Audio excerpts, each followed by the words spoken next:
anui popai tingge keteu kesake naga me nda naga ma nje tim zu tema kabag zin nam zu tema kecui hiya da ayama anui teni mete je kabam ram je je suna ka chiao chang ram ram naga mu keteu sa pan nam le ra hagi na le ka gan le su anui je ma Israel meeting na wong ke jana mai nui reheria ka samalung keuga anui popai tingeju anui she ke ibe nui bamle ke teu ka sakle anu gi te syamale ka bagzi nam heu pereukang miram ne te nui te bamle mal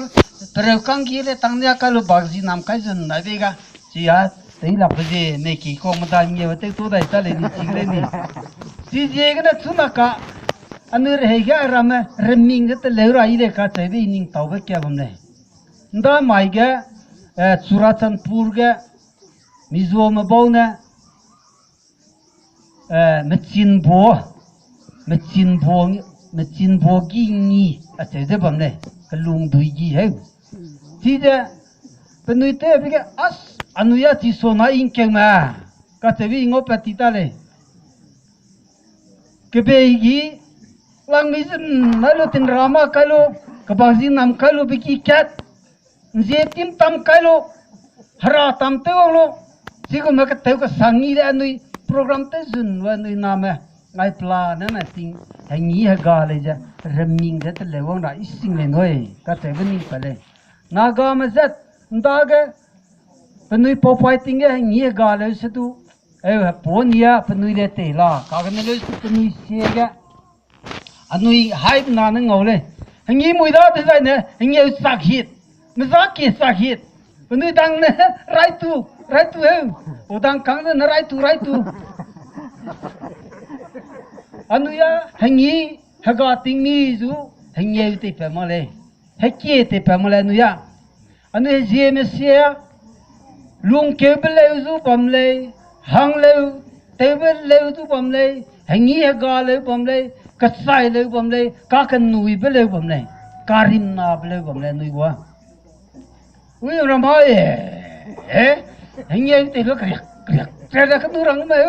udang kang de la ram solo na reu pulang tiga ngak lia pro na anu ya nu si ibe ko le si je na mai nu na ma lung su da rama anu si ki ibe je le ke mat lu ja te mi jun hang rang pi ge bam le ka se ga plan ni tau le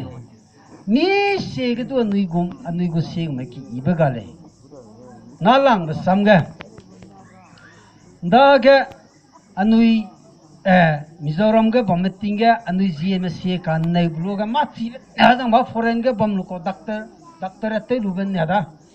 ga anui gm se nei wong de le nei wong ba ga na ga mara sam penui rang da de ga ina chi ma ba gum bam de le ya chi ra ma chi ma le wong ne anui sera sam ga rang gu ka de anui gm ai gum hekki hengye te ja anui thalya ba chi po mai di tau na haga tau na nui se sing ba ne te re ngam lu bengi ka che ku zo ai po pran phai ra ma ja ngi ga ka ta do le ba ma ko haga mai gru na nui pa sang nu chi na ai pla na rang a be as nang nui si ka sang le noi nang nui tle mi je tle nang nui si te mi je ai notice plan gele je nang nui si ibe te lia ra te lo mi je na dele ji je na nui si ki ibe je na mai na ma ai je ga je ni si pi je ba ma lung hang da ra ma te mi je te rang ga ta te lu ma ka sha le ka che be sim ni ra sam plan ket ke de sa kli ki ra da ni gu ong ni da ji je na ka du ibe ge a che je brief nui so ga ra ngai dele je gna program ka blui gum jan singira sam rangai ba za ai gna lo edi ra da ha na zu to da